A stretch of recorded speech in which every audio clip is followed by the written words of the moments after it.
Hey, what's up guys and welcome back to Anime King.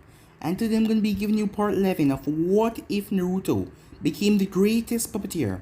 Remember to get this one to 200 likes as usual, share this to all of your friends in social media platform, and also guys, go ahead and check out the brand new episode of What If Naruto Travel to Hoshirama's Time, part 3 over an Anime King 2 guys. And also stay in tune for What If Naruto's a Godly Mage on this channel that I'll be posting next guys. And remember, if you're new and this is the first time you hear my voice and you enjoy the videos on both Anime King and Anime King 2, go ahead and click that red subscribe button and become a part of the Anime King family. And thank you for all for your help and your support. And yeah, without further ado, what is to begin this new episode? Start the intro.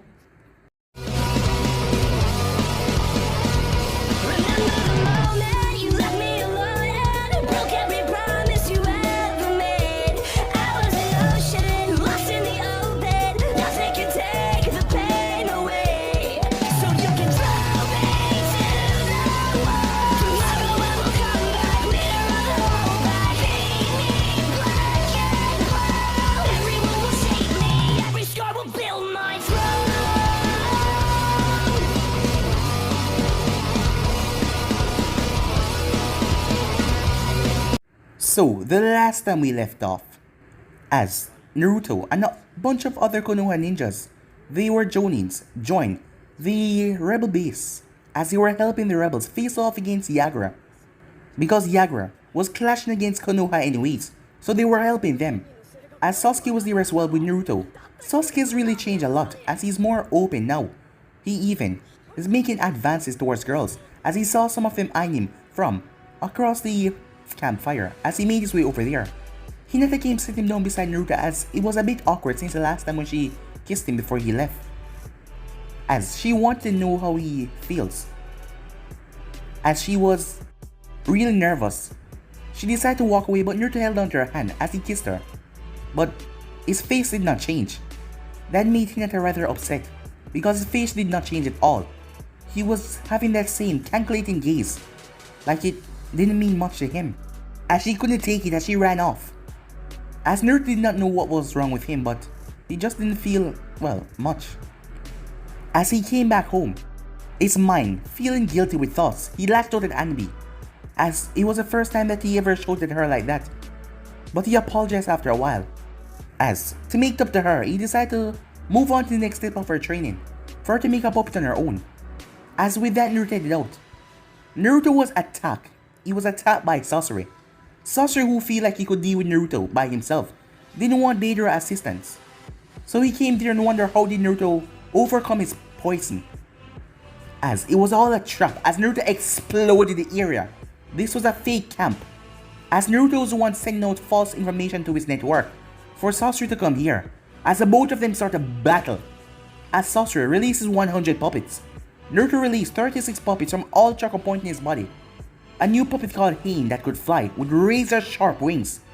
As the battle was intense between the two of them, as the both of them lost all their puppets, Naruto was only left with one Hane. As him and Sasori started to clash even more. As Sasori fired off projectiles of water and fire at him.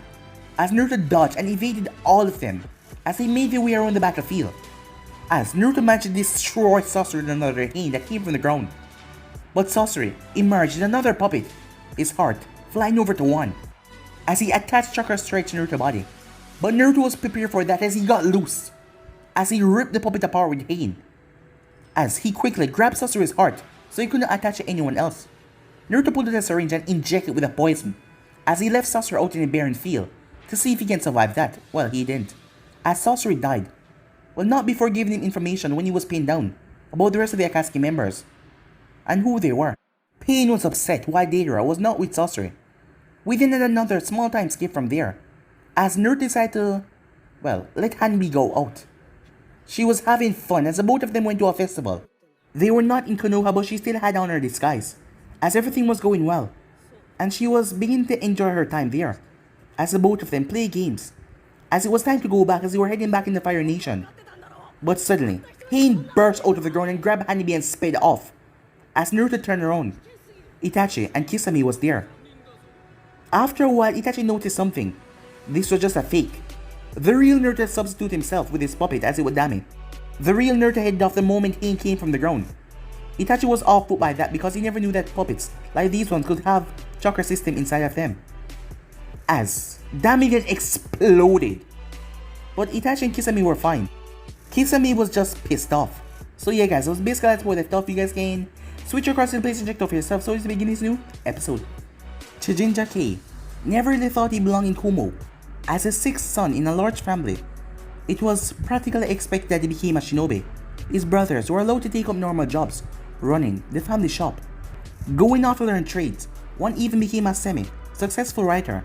His father wouldn't allow to lay about in family though, and with no need for a third hand around the shop, Kumo Academy was his only choice. Well, not quite. It was become a ninja or be kicked out for disgrace. He didn't like it. He didn't like the fighting. He didn't like the constant training. He hated the violence. He had hoped to graduate and become a chunin and just fade in the background and just go on the boring mission that he could own. But the war changed all of that. Suddenly, he was stuck out in a cold, freezing country. As he was out in Frost Country, he had seen come back only once on the battlefield, and that was enough to turn him off completely. But it was like he could retire from being a shinobi, not in Kumo. Their culture was practically built on their military power and strength. Leaving the core would have been worse than becoming a missing nin. There was a reason Kumo turned out so few missing nin. His only good thing in this life was Amai, the beautiful blacksmith apprentice that recently set up her new shop. It was unusual to hear of a female blacksmith. Kumo never had that kind of prejudice, but that wouldn't say that certain professions weren't discouraged. For young ladies, scars earned in battle was viewed with pride. Scars earned at the forge when creating weapons were just seen as wasteful. Kei didn't see it that way though. He saw what Amai's dedication was, as she was looked down upon for her whole life upon being a blacksmith, a female one. But she has proven herself by going through that no matter what. He just wished that he had that kind of spirit. Then he might have been able to stand up to his father. He made every excuse to go and see her, spending more on kuna that he would ever use, browsing her weapons for minutes at times. As when she came up behind him, as she motioned to something on the wall, he couldn't talk, just looking at her beautiful face. As he babbled something, making her laugh, she found him funny. He kept going back, hoping to hear that laugh again. She didn't seem to mind the company. She was always talking to him. She mostly talked about weapons and her craft, but he didn't care one bit. He enjoyed the talks. Eventually, he started to open up a bit, telling her how much he was uncomfortable with his life, with the pressure of Kumo's society weighing him down. As the war progressed, he told her more and more. His fears that the next mission he'd take would be his last, that a Konoha kuna will find his mark in his neck. Eventually, she thought back. She told him of a benefactor that helped her gather their own funds for her shop. The man that she was apprenticed to. He wanted to keep her under his heel. He hoped her fine skill would make him rich.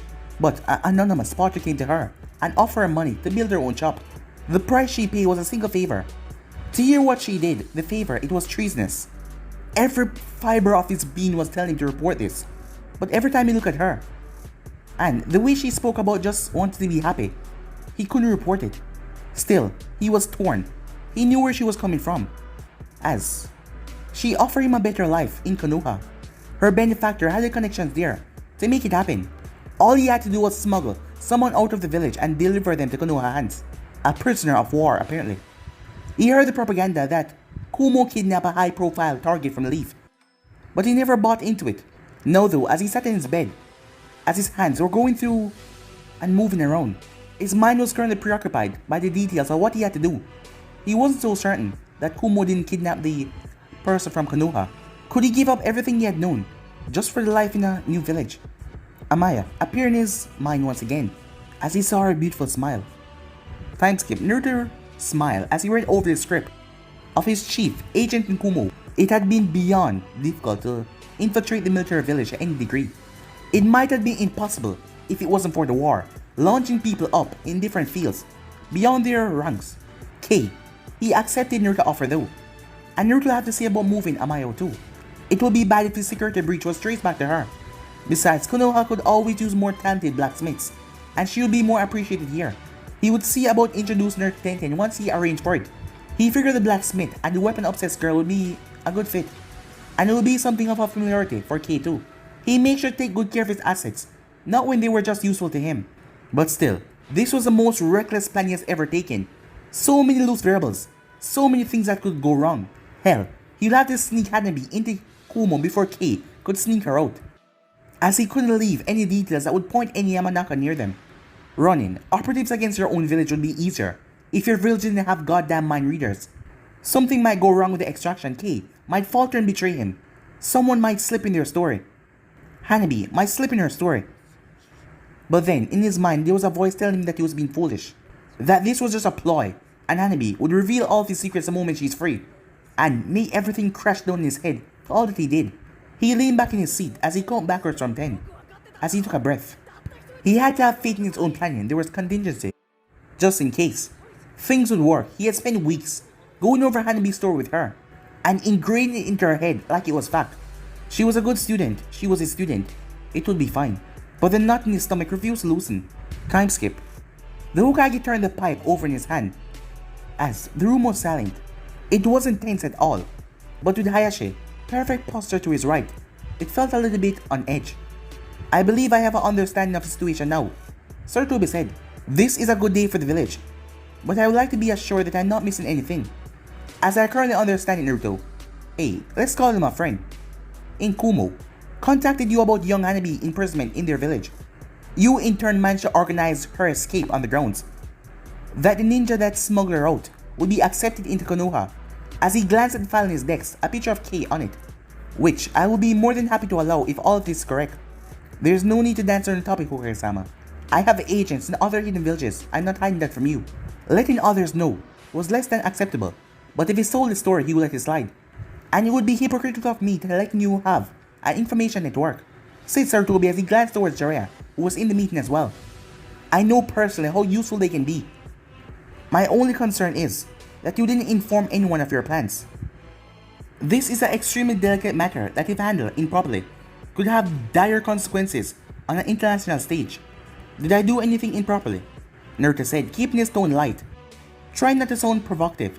He wanted the mood to stay about what he did, so he didn't stray into how or why he did it. Hiruzen gave a small smile as he looked down the file. It was an act, of course. Naruto had no doubt that the contents had already been committed to his memory. From what I can see, no. And I don't mean to cast anything on you, my boy. I just need to be sure. If you want, I can provide you the full breakdown of my network to do with it as you see fit. This was a risky gamble, and he relied on him predicting how the Hokage would react about this. In reality, he didn't want the third to know the full scope of his organization, as he tried for a sheepish, disarming smile. To be honest, it happened out of nowhere. I started to make connections on missions. People started sending me tips, and I tried to help them in return. And they helped me from there. I don't think there's any need for that, said Sir Toby. I never have any doubt that you have nothing but the best interests of this village in your mind. Rescuing one of our own seals that matter. Don't you agree, Hayashi? Hayashi nodded. I have held my peace for now out of difference. But, to be candid, Hokage Dano, I believe that I speak for the entirety of the Hyuga clan when I say the means of my younger daughter extrications is irrelevant. The clan offer a most sincere thanks to Uzumaki-san. If I may be excused then.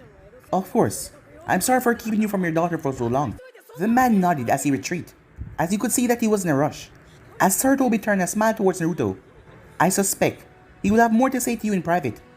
Hayashi is a proud man, but never one who forgets those who help him. As Naruto rubbed the back of his head, shrugging awkwardly. Well, I would be lying if I said I did it for any kind of reward. You asked why I kept it for you. To be perfectly frank, it was certainly a spur of the moment thing. I got a tip about where she was being kept and the news came in about Kei, and it just seemed to fit. I didn't want to get anyone's hopes up, because I wasn't sure that it worked myself. I'm glad it did though, he said. As am I, said Sir Toby. As am I. If that is all, Hokage-sama, said Naruto, well, I would appreciate full report on the extraction, although I will permit that you leave your swords in Kumo unknown, just to make sure. To make sure there is nothing you might have missed. Of course, said Naruto. As the Hokage dismissed him, he was caught outside the doors by Jiraiya, who left the meeting at some point and was leaned up against the door, right beside Secretary Dex. That was nice work, kid. The old man might be not able to say it because of all that formality crap, but I know for a fact that he's proud of what you did. As he started to walk with Naruto to the exit, I know we preach teamwork here, but there aren't a lot of people who would go through those sort of lengths for a comrade, especially someone they don't know. Like I said, I was just in a position to help Naruto. So you say, Jiraiya said. But now that I think about it, you know the girl's sister, right? As a smile came on Jiraiya's face, a different smile than the one before. Maybe you want to be the dashing hero, rescuing your little sister for a reward of a kiss. A little tip from experience that usually work better when you do the saving yourself. As Naruto turned and looked at him. Well, I suppose breaking the highly secure ninja village that is just coming down from war would be quite difficult. But that would make a hell of a story, said Jiraiya, as he reached into his pocket and started to write down something on a notebook. Like I said, it was a moment of opportunity. Hinata has nothing to do with it, said Naruto. Jiraiya simply snickered. You sure about that? As Naruto looked up, but Jiraiya was gone. In his place there was a note in the air. As it has a chibi, Jiraiya on it, with his finger being wiggled. But it did have a time and location on the back, so he pocketed it for later. So he looked up as he saw Hinata standing there, looking rather nervous. Oh, hi, he greeted, a little off balance from her sudden appearance. He could almost hear Jiraiya laughing. She didn't say anything, she just rushed forward and hugged him, with more intensity than he thought she was capable of. Thank you, thank you, thank you, thank you, she kept repeating over and over, as she pressed her face on his shoulder. When she moved away, her eyes were red, she was crying, but there's a big smile on her face. Thank you so much, Naruto-kun. I have my sister back because of you, and I could never begin to repay that, she said. It's okay, he said, a bit blindsided by this reaction. It's alright, she said. As she catch on to his discomfort, I know you didn't do this for me. It's just the way you are, as her smile grew when she said that. But that doesn't mean I'm any less grateful. As she glanced down, I know, the last time we spoke was difficult, but I need you to know how much I appreciate this. She's my sister. She hugged him again. She's my sister and she's back. Thank you, she said. He did his best to return the hug. Honestly, as she separated, I thought he was to be with her, he said. I barely want to leave her side, but she asked for you. Yes, this was a part of the plan. For Hanabi to meet up with him after coming back to the village. Request to meet up with him. He never thought she would do it so soon though. I guess she wanted to thank the person who organized her escape, Hinata said. I don't really blame her. I think most of the clan feel the same way. Well, how can I turn that down, he said. Time skip. Naruto still hated hospitals. But still, at least he wasn't a patient. As a few of the nurses gave him nods, his work, play, and combating against certain poison had not gone unknown. He wondered how they would feel if they knew it was just a side effect. He was more interested in the poisons, not really saving people. Still, it gave goodwill, so he nodded back. As Hinata was at his side, they reached Hanabi's private room, just as Hayashi was stepping out. For a split second, Naruto saw some emotions on the man's face, but it was gone the next, as he gave Hinata a polite nod. I will leave you then, father, she said, as she made her way to the waiting room. Naruto could tell that she wanted to be at her sister's side, but the deeply ingrained servience to her father won out. Uzumaki-san, Hayashi greeted with a smile. It was a diplomatic smile on his face. All aesthetics, no warmth. I apologize if I was carried with you in the Hokage's office. You must understand how anxious I was to be with my daughter. I couldn't imagine any other way, said Naruto. Quite. This is a joyous time for the Hyuga clan, and as the harbinger of my precious daughter's return, I would be remiss to fail to offer you the Hyuga deepest gratitude. Naruto saw the man Byakugan activated, as he didn't know why, but until the man then knelt down, as he placed his hands over one another and bowed. Thank you, Uzumaki-san. Know that from this day the Hyugas are your staunch allies. Should you have need of it, you just merely ask. As he stood, shocking Naruto, he had always had an image of Hayashi as a cold, distant man, and he wondered how genuine his care was for his children. But seeing this now, he had a lot of care. I'm not sure what to say. That was the most honest thing he had said all day. There's no need for that now, Hayashi said, with a genuine smile on his lips. Although when you have the time, I will invite you to the compound for some tea. Now, as I understand it, my daughter has requested your presence. It is a high of inelegance to keep a young lady waiting, Hayashi said. How is she? Said Naruto. As far as the medics tell me, she's in perfect health. Although they did find traces of unidentified poison in her system. Those barbarians. At least Kumo had the sense to not to... Well, many of my concerns have been placed apart today. But I've already said my thanks, I believe. It's now my daughter's turn. As he moved to go find his other daughter, as Naruto slipped into the room. Hanabi looked up and smiled, but Naruto gave her a look, did not say anything. Her eyes looked towards the door. Chakra strings came from Naruto's palm, as they went on the privacy seal that was on top of the door. He could have placed his own, but that would be noticed. Changing the one that was already there was the best thing to do. So, how are you holding up? He asked when he felt secure. No one should be listening now. It's been a bit overwhelming, she said. It's difficult to lie to my family. Hell, just over a year ago, I didn't think it was possible to lie to my father. He always had this omniscience to him. The Byakugan is a powerful tool, said Naruto. As he knew that, but Hanabi was well trained to lie to the Byakugan. So our father, she said. But other than that, pretty much as you thought it would go. Father won't let the Yamanakas anywhere near my mind. Talking about clan secrets, they seem to be buying the idea that Kumo let me train and treat me well. I have a ploy of getting against Konoha for me to join them. Those descriptions you gave me of Kumo ninjas that would be involved helped me a lot. Well, it might be awkward if any of them show up in negotiations. And Hinata, said Naruto. Well, it's tough. I really hate lying to her, but at the same time I had to lie to her the least. She's just so happy to have me back, she don't really care about the details. She hasn't asked me a prying question, well, she just asked me how I am. Want to go over any of the story, Naruto said. I'm fine, she said. I remember it all like it really happened. I love to feign an interest in that K person, don't I? Well, he did smoke the out of Kumo, said Naruto with a grin. Sure. Does that mean I get to slap you for smuggling me in, she asked. If that is the only reason you have to slap me, I must be doing something right, he said. She hit him on the arm before sighing as she looked back up at the ceiling. Part of me still can't believe it all worked. Tell me about it, said Naruto. You have no idea how much I'm going to be coddled over the next few months. It's going to be a pain to let father agree to let me out of the compound to go to even the academy. So he agreed. Haven't talked about it yet, but he will. The most annoying thing is, I won't be able to continue my puppetry for a while. Give it a few weeks. I've already been invited over to the compound. Once there, maybe you show a bit of skills in the interest of the person who brought you back. I humor you a bit. And below and behold, you're a prodigy in it. Of course, I am a Hyuga after all. Well, said Naruto as he gave her a mocking bow, if that be all, my lady. She laughed, as she leaned back with a smile. Admit it, you're still a bit worried that I'll betray you, don't you? Naruto pulled back as he looked at her. No. You put your faith in me. It's only right I return the favor. Make sure to come visit soon. I wasn't exactly exaggerating when I said how cuddle I'll be. Will do, said Naruto, as he fixed by the seal. Get better soon, Hyuga-san. As she stuck her tongue out at him. As you wonder what would Hayashi say if he saw his daughter sticking her tongue out like that. Time skip. Naruto's never been to a hot spring before. Well, considering that his water at his apartment when he was younger always just cut out. Sometimes giving him just cold water. But when he started to make money, he took that off his mind. As he took off his clothes and looked in the mirror, he had to admit, despite not doing much work in taijutsu, all the running that he has been doing made his body slim and muscular, and his skin seemed less unhealthy now, just pale. There was no help in the shadow under his eyes, but they seemed to have just come together, just giving him a ring look. And there was also the wound that Sasori gave him the poison. Every mark, every experience, they made him stronger. As he wrapped the towel around his waist, as he walked out in his team, looking for Jiraiya.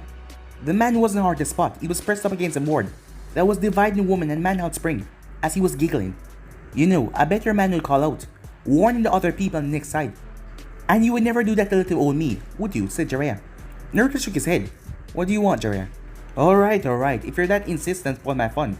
Come on then. As he sank into the spring, sighing. As Naruto went inside as well, as he was surprised, as he could already feel the hot water taking some of the tensions out of his muscles. Look kid, I know we didn't really get on to the best start with the whole Kyuubi deal. How are you getting on with that by the way? Naruto thought back with his training with Ashura and shrugged. I'm dealing with it, he said. Good. Should you really expect that much from Minato's kid? As there was that itch, someone bring up his family. Still, I know how abrasive I can be. So I thought a way to smooth down things between us. I don't know if you noticed, but I'm considered quite powerful. He shrugged. As he tapped his head, I know our styles are different. But I'm sure there's something up in his own noggin that can help you out. A couple techniques, bit of training maybe. Naruto was about to turn him down. He come this far on his own. And the thought of someone helping him was a bit insulted. But he paused. Do you know the Rasengan? Jiraiya blinked in surprise. You know about that? Sorry. As he saw Naruto look, gotta stop assuming stuff. When I look at you, all I can see is him. That little, blonde brat that I trained up into one of the most fearless men alive. Most people know him for that, but I knew him when he was just a cheeky brat. But sure, as he held his hand out as a Rasengan form. So, you want to learn? It's basically your birthright anyway. Sure, said Naruto. Great, Jiraiya said. Let's enjoy our soak for a bit, and then I can go and get the balloons. Naruto blinked. Balloons? Time skip. Naruto flicks his hand as he opened his door. Learn how to use the Rasengan was a unique experience. Painful too. He hadn't stressed the points in his hands since he started to learn how to make chakra strings. At least he had that advantage already to manipulate chakra outside his body. As it was, he got the first stage down quickly, spinning the water in the balloon. He was used to manipulating multiple strings of chakra in different directions. The look on Jiraiya's face when he got it instantly was priceless. The next step, concentrating the power to a single point. That was a bit harder, because it was against everything that he learned so far. With his strings, he wanted them fine and unnoticeable. Well, that changed when controlling Ashura, but using the Kyuubi always brought to a different side of his chakra. Focusing that chakra in that single point, that was where he would have to change up things a bit. Just thinking how much work it might take to use a thing through a clone was exhausted. Well, using some clones would probably speed up technique a bit. Right now though, he was tired and sick of the sound of air escaping a rubber ball. He just wanted to get through his daily reports and get some rest. He walked up the stairs and paused. He felt like he was missing something as he made his way to his workshop, where he caught sight of Animi's bed. Around this time, he'd come back to hear her practicing her fighting style. It was now quiet. He tried to shake off that feeling, but it just wouldn't go away. God, how stupid was that? He became so used to his captive. Now he missed her. He chuckled to himself as he went to his next chair. He then froze. No, that wasn't it. Something was off. This wasn't where he left his chair. He stood as his eyes looked around. Puppet, hanging at a slight angle, compared to the rest around. The files on his desk too neatly arranged. He knew exactly how he liked his workspace arranged, and this was not it, although someone did their best to make it look that way. 3 clones poof into existence as they started to search the place for anything that might be missing. It didn't take them long, they all knew the same thing. Sorcerer's ring embedded with a purple stone. With the kanji for Shogi, Naruto has been messing about it since the fight, trying to figure out what the purpose was. He knew it was charged with chakra, but he couldn't find out why or what the reason was. He figured that it was a boast of the puppeteer, showing that he was a manipulator. He was always the one to make the first move. Whatever it meant, it was gone, but nothing else appears to be missing. Who would break into his apartment, pass all of his defenses, and just steal a simple ring? The answer seemed pretty obvious but disturbing. Another clone found the entry point, a patch on the floor. Someone used a variation of a subtuvation vodge technique to went underground, but that still should have triggered his detection seals. As soon as the unknown chakra signature come inside here, he should have known about it. That implied the person never fully entered the building, and that was strange. And that was impossible by any other technique he knew of. He gathered up his equipment as he hopped to the window, trailing the faint chakra signature. As he left his clone behind to continue to check and make sure there wasn't any nasty surprise left behind by his guests. He didn't get very far though. As he lost the trail, it vanished in the ground. But he took off in that direction, racing through the village. As he caught the trail at the wall.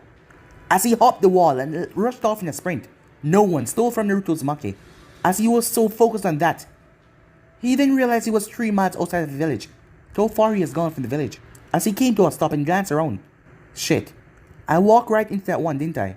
His answers were butterflies, all around erupting around him. But when he looked closer, he realized they weren't butterflies, but little origami constructs. They swirl in the air before coming together and form a woman. And she had large white wings formed from paper. She was rather beautiful too, blue hair, and she had the origami flower in her ear. But she had cold orange eyes, staring at him with such disdain, piercing, and those black cloaks with red clouds. That was rather beautiful, he said, as he always tried to figure out how he was supposed to act around Kunoichi, especially those who were trying to kill him. I've always had respect for people that manipulate swarms of weapons, like tiny puppets, thousands of them. She remained silent, as it was a bit unnerving. You must be Conan, I presume, one of the leaders of the Hidden Rain. I bet there was one hell of a story behind that. His grin faded when he saw it wasn't doing any effect. You aren't the one that broke into my building though. That meant she was covering for them until they got away. No, she said, finally answering. What happened to the other 2? I thought they were my designated captures. It was a presumption. He figured the Akatsuki members were small, so they all had targets. Their skills were deemed ill-suited to capture you, she said. As he looked at her wings, he was liking them. They were quite beautiful. And you are? Said Naruto. I was one that recruited Saucer into our organizations. I have knowledge dealing with puppeteers. Naruto narrowed his eyes around, examining everything. If I didn't know any better, I might have thought that was a joke. But I can assure you right now, as he pulled out a scroll, I am nothing like sorcery. As he pulled it and slammed his hand on it, but nothing arrived. Well, that was embarrassing, he said. I'm still new to the whole flying puppet thing. Conan was sure if she was supposed to be amused or bored. And that was the moment Naruto's finger twitched as Ramia exploded out of the ground. She slammed right into Konan, wrapping her tail around Konan's body. 100 spikes emerged from little parts of her body that opened up. As Ramia's head also moved forward and plunged her teeth down into Konan's neck. A lethal poison. But the fangs bit into nothing but paper. The woman's entire body split apart as her papers fold into the airplanes that fly away. A few of them stuck to Rania as it was revealed that they were explosive intact. But Naruto forced Ramia to explode as she fired out weapons and everything when she exploded. Now that was beautiful, said Naruto. I really love to know how you did that, as he was not one bit concerned about losing one puppet. He had more than he could use. He refused to be caught alone ever again. A clone of some sort, he asked. No, far too complex for a clone, as the sheets merged back together into her. Some chakra-based body modification, I think, like the first Hokage. Ability that he was rumored to do with his Mokiton. Papers come from trees. You wouldn't have to be a Senju now, would you? Orphan, she said. So much in common, yet we're fated to be enemies. Last chance, if you stop trying to kill me, maybe we could sit down and have a simple conversation. Who knows, I teach you a bit of puppetry. You show me how that wonderful ability of yours work, and we see where we go from there. She raised the eyebrow. You really are nothing like sorcery. He would have dissected me to learn what he wanted. Don't tempt me, said Naruto as his fingers went into his jacket. This time, Naruto pulled out a scroll, and this was the blank. 3 copies of Pain, Arakun, and Rania. As 5 puppet was enough for him, he didn't have to use the ability. One of the Hain shot forward feathers, glistening in the light. The wings were sharp, able to slice right through trees without even slowing down. Konan waved her hand, and a few papers folded into tiny shurikens. But Hain dashed to the side as Rania moved into position. The tail flipped up as sand exploded from it, pouring down on Konan. Konan flapped her wings, creating a flash wind that blew away the sand. But Arakun was already there as she spit out the glob that caught onto Konan's wing. Konan tried to extend them, but the slime was hardened already.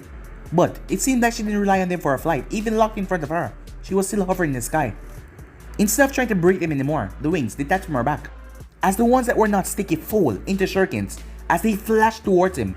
As Naruto saw a few of them slice through a tree without even slowing down, his other 2 Hain flapped their wings. It was enough to stop the deadly origami display, as Arakun fired out a glob that stopped the rest of them. Well, this was fun. Got anything bigger? I'm beginning to form theories about how your ability works, but I could always use some more examples, said Naruto. Konan raised her hand as Naruto regretted saying that, as she formed a spinning shrapnel of papers, as she launched it towards him. One of the Hain puppet dashed forward, but the paper flipped over its head. Hain was bisected as the paper spun back around and ripped through her. It didn't even slow down as Naruto leaped out of the way. The thing went back to Konan, orbiting her like some flat moon. Another one was already flapping behind her. Survive now, joke later, he said as he rushed off, his puppets doing interference. The 2 spears shot forward trying to pin Naruto between them. One was hit with a strap of web, tangling 2 trees as it got tangled up. A click from Rania's tail as the second one got sliced into half. As Naruto flipped on a branch, as he saw Konan with 5 more of those things, as she had a smirk on her face, seeing the look on his face. You are correct, you're nothing like sorcery. The scorpion put up much more for a fight.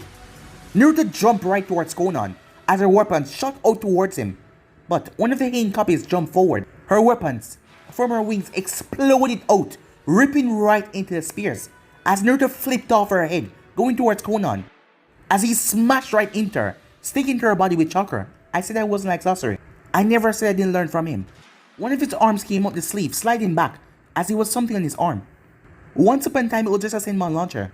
2 years of tinkering and some recent additions had made it so much more than that. A thin pipe slid out as it twisted sharply. As Naruto grinned. Paper is pretty flammable, right? As the flames exploded out of it. The fire, it made him lose his control, sticking to Konan's stomach as he landed.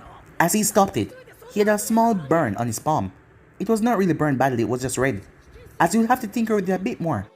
Using an untested prototype in the field. Yeah, that was stupid. As he glanced up at the silhouette still floating, Konan barely looked injured, she was more like irritated. Random patches across her body was peeling away. Not so flammable then. Yeah, that was the obvious weakness. S-rank, he had to remind himself. Don't underestimate the S-rank Kunoichi with the unknown abilities. All he did was destroy her artistic cloak. Well, he appreciated the view. She was in a tight-fitted, tight leggings, and high-collar blue dress. He then jumped as the spear passed right below him. as he applied a thin layer of chakra to his hand to avoid the burns, as he fired off the flame burning them. They weren't as flame-proof as she was herself. Good to know. In an instant, a spear burst from the ground as it ripped right through Naruto's back. "Oh," he said, as he fell forward as he was sliced. Konan merely sighed as she formed two more wings, as she flapped them, making Naruto's body blow over. "Your substitutions are just as good as Itachi said. I might have believed the ruse if I did not get warning," as Naruto burst into smoke, revealing Dame severed half in his place. "Well, that kinda take the fun out of it, doesn't it?" Naruto called out, throwing his voice to chakra, so it appeared from several places at once. "How do you know?" he said. "You never visibly replaced the puppet that you lost," she said. "Once you made it know that you can control 5 separate puppets, not filling that hole. When one of them was destroyed, show that you had another one, placed somewhere firmly away, so you can substitute at any time." "That's perceptive, actually," said Naruto. "I'll have to work on that when I get away from here." "You really believe you can still win?" she asked. "Yeah," he said, "better than most. His puppets has retreat into shadows. Still, I'd rather talk about your abilities. The more I see, the more I'm entranced." As he grinned from his hiding place. "Come on, I show you a bit of mine. What about yours?" "It doesn't feel like a Kekkei Genkai. So I say you have been shifting the essence of your chakra by working it into paper, creating a kind of muscle memory between them. Am I close?" he asked. "I wonder how long that take? Years? Decades? That's the kind of commitment I can really come to appreciate, you know? You remind me of my sensei," she said, looking around the flight. "He was the type to charm women in combat too." "Don't mistake banter for charm," said Naruto. "I asked because it's an easy way to learn. If I have to pin you down like a butterfly to learn what I need to, I will." Konan's smirk vanished as her eyes narrowed. "Konoha have raised quite the monster, haven't they?" As she flapped her wings and went straight up. "Fortunately, I've been preparing to deal with a monster much more dangerous than you," she said. From where he was hiding, he noticed the tree branch split apart. Sections of it opened up, and it was not natural, as the trees turned themselves inside out. Hundreds, no, thousands of explosive tags blended with natural environment attached to the surface of the trees. "I apologize," Konan said, "if my trap seemed mess to you. I understand that you puppeteers always look for the smallest detail, so you could not be aware that you were being led into a trap."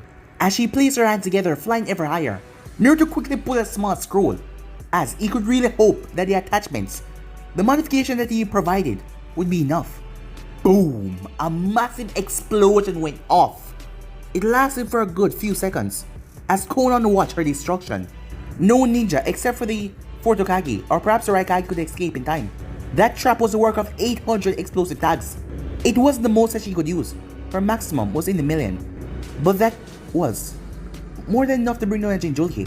Han, the 5-tailed container, proved that, as she noticed a few sheet billowing away from her wings. Maximum or not, that was a lot, and she was feeling deep in her reserves. Jinchurikis were never to be underestimated. She allowed herself to fall in the air currents. Konoha would be alerted, but she had some more time before their first response would reach them. As she drifted over the black hellscape down below, nothing green remained in a perfect circle. She saw movement as the ash was being brought up. The black smoke spread out in a mushroom. Whatever it was large. Much too large. Briefly she worried that the Kyuubi was released. Then it stood. It was a person, but scaled at 100-fold. Even floating above the trees, the puppet was still higher than her when standing. As Naruto was sitting down right on his shoulder, it staggered as Naruto coughed.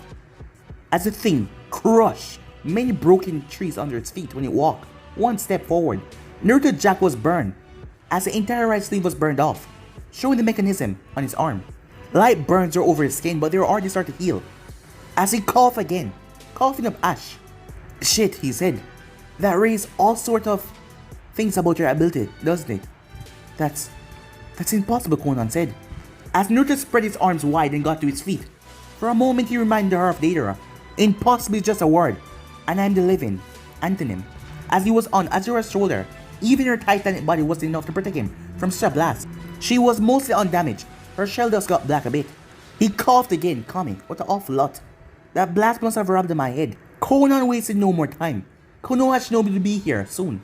Her wings fly forward, releasing dozens of sharp papers. They folded themselves in mid-air as they flew faster than paper kunais. Azura merely lifted a hand as all the papers went down to her palm, as the puppet just shook it off like it was nothing. Inside, Konan felt fear start to stir up inside of her. It was like that monster that Nagato summoned on that day, that dreadful day. I didn't think I would get to try it out so soon, said Naruto. So, thanks for that. Wind style! Rankuden, said Naruto, as he could feel the hum of power within Ashura. As a wind bullet ripped through the sky, tearing through the black smoke. As the smoke followed behind, making it look quite deadly. The technique did not hit Konan, it was too slow for that. But that was not the point. A jutsu on that scale caused destruction by just existing. The surrounding air was ripped apart, and it was just a struggle for Konan to keep flying in the air. She would have managed it, but Ashura had 4 arms. The 2 hands slammed together, creating a powerful shockwave that almost rivaled the wind style a minute ago. Konan was trapped between them, dazed but not defeated, as the wind pressure smashed into her. Her Shikimai no Mai protected her from that much. But the hands then came together, trapping Konan as certain prison as they brought down, smashing into the earth hard. If she was under that might have killed her. But the force was just as lethal. He didn't really want her dead though. He was lying when he expressed his interest in her techniques. As Naruto coughed, Kyuubi healing could not do anything for her smoke insulation. Naruto made his way down. You chose a really bad time to do this, he said. Because at the moment, I don't have a consciousness telling me not to do this. Sucks for you. As he sealed away her body, as he also sealed away Ashura. The Konoha responders would be on him any moment now, and he needed to get his story straight. Well, he could say, yes, the best thing was he hold off Agase member long enough, forced them to flee when they sensed the others coming. But he had Konan now. Time to put her under the microscope. Well, he will see. Time skip. Naruto was currently on training ground. As he was resting against a tree, as he was wearing an orange shirt, he was not wearing his jacket. As his headband was on his forehead, keeping his hair out of his eyes, a thoughtful expression grazed his features as he leaned back, as he was having a fight between Remia and Arakun in front of him with his fingers. After that explosion and also using Ashura, he had to tap into the Kyuubi's power, and after that power ever left him, he felt, the full extent of his injuries. The lungs damage of the smoke was bad, but the medics told me he would heal in a few weeks. It should have been months for any normal person. But being a Jinchuriki did have its perks. All the burns that he had already vanished, but his skin was a bit pinkish. Being in the sun would help that get together soon, as he was suspended from missions for the entire week to get better. As he was observing everything, without any missions, there was little less for him to do. Well, check over his spine network, tinker with puppets, and go over new poisons. He was manipulating his puppet with one hand, with the other, he was looking over the ring that he took from Konan, similar to sorceress, but this one had a kanji for white, the stone in it, as he had no clue what the bigger picture was. He felt 2 people approaching the clearing. Morning, he said, as he still directed his puppets. It's 20 minutes past midday, Hinata said, smiling softly, as she and Anabi approached. As he looked up, well, that's embarrassing. What kind of ninja wasn't aware of the time? You'll be back to normal in no time, she said, as she handed him a gentle, steaming cup. As he breathed it in, lemon tea. You, Hinata, you're an angel. I should know, I just fought one. So you keep saying, she said. As Hanabi stood there, she couldn't act too familiar to Naruto. Well, she wanted to, but not yet because they weren't that familiar. He was just a person who saved her. They never really had a connection or anything like that. Uzumaki-san, she said, as he smirked at her. As her eye twitched, he was baiting her. Hyuga-san, I already said you can call me Naruto. And proper discords prevented her from doing that, and you already knew that he was just messing with her. Your father has finally allowed you out of solitary. She turned her nose up and sat down beside Hinata.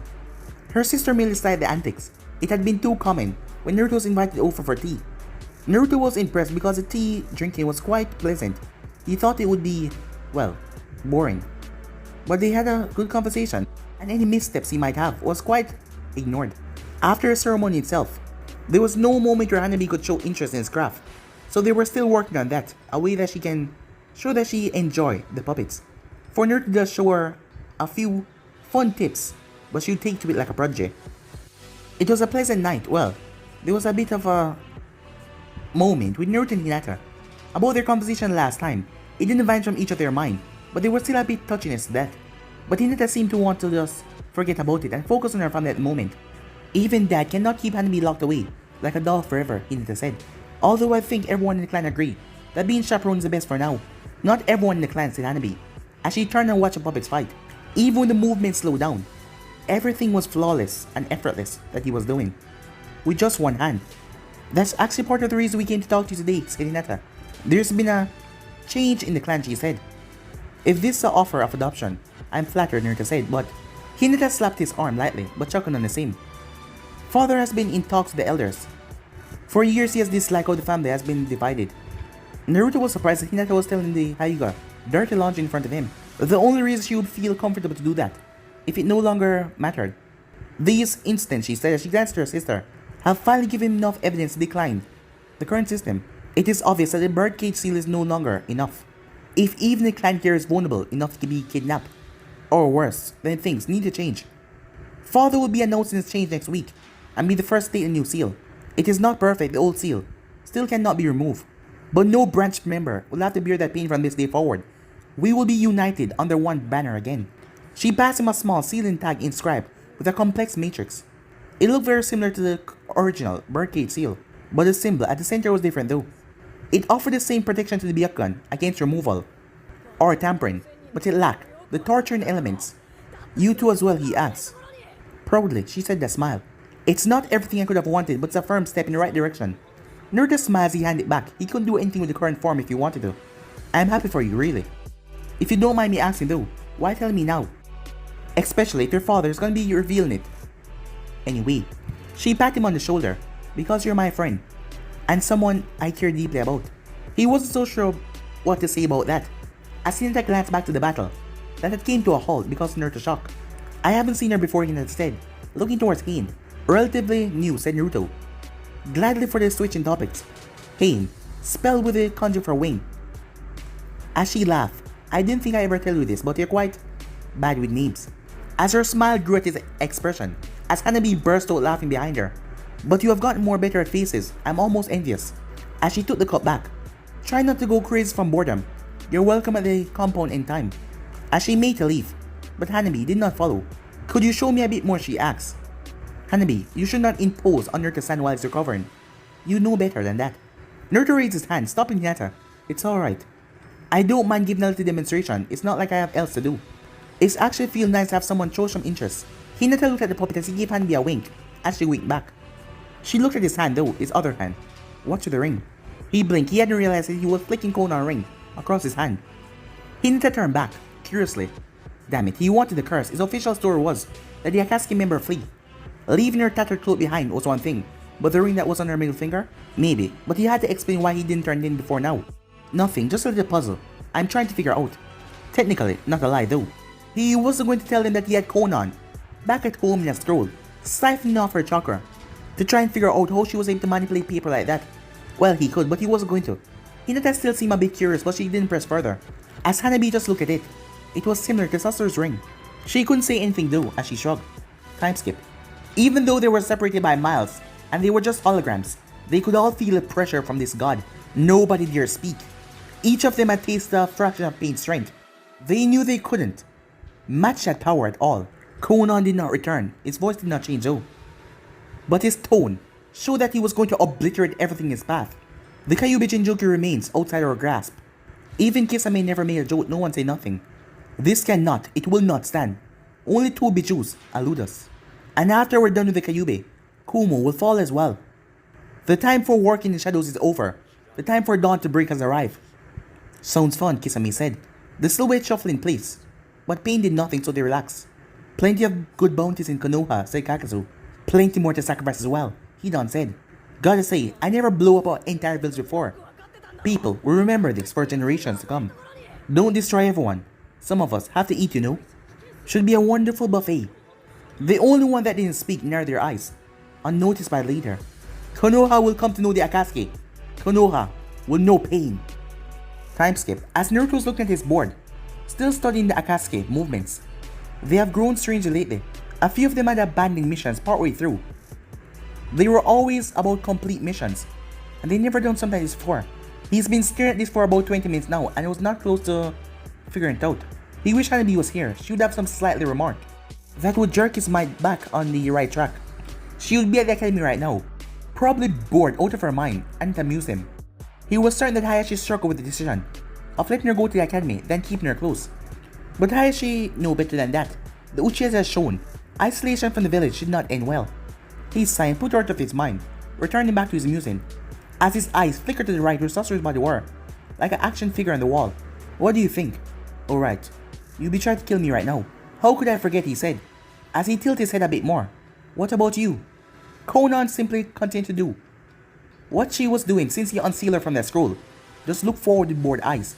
He supposed that was a little unfair of him. Well, there was more that she could do.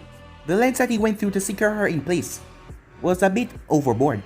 Chakra suppression manner on her hands and feet, a barrier around her, designed to activate if she moved more than a few inches, and a full jutsu siphon, constantly sapping her chakra away. She wasn't going anywhere. No insight to what your leader might be doing right now, he asked. Still nothing though. That was the problem. Without knowing this mysterious pain, he couldn't react or think what this man would do to the loss of one of his lieutenants. Was he angry, annoyed? He didn't know. He didn't know about this man. What about the ring near to axe? As he rolled across his fingers, what is the purpose? As he flicked it over his fingers, moving around. Well, at least your chakra isn't as withdrawn as you are. As she scowled a bit. As Naruto looked over towards the seal, it was mapping out her chakra, studying her chakra to see how different it was from his. He hoped that he could force his own chakra to mimic what her chakra did. Fine, be that way. As he extended his strings out to reseal her into the scroll. Even as restricting as she was, he didn't like leaving her out when he left the building, as he pocketed a few things. As after sealing her, he simply jumped down the stairway, 5 stories, and his legs didn't even shatter. It was quite awesome being a shinobi sometime. As he left the building, the streets were quiet. There had been a number of small celebrations over the last week, because the war was officially over. Many was recovering from those. He got a few looks, but nothing like when he was younger. He was no longer the irritated prankster. Absence of him being there mostly had dulled the blade but not sheathed it entirely. He didn't really leave his home most of the time. When he was home, it was either training ground, sometime, or the Hokage's office. But this time he was different. It's not like he really cared for admiration or anything like that. As Naruto made his way to the Hokage compound, as he was waved into the compound by the guards without even a glance, yes, they knew about him. As he saw a familiar face, Naruto. This is a pleasant surprise, Hinata said. She was in her mission gear, either going out to train or heading to the Hokage's tower, here to entertain Hanabi with another performance. You can't be that bored, can you? He wanted Hanabi to examine the ring. Well, this didn't work too, actually. I came to see you. She hid it well, with her cheeks flushed. I was hoping you could tell me something about this. As he raised the ring, she took it and looked it over. This is a ring from the other day.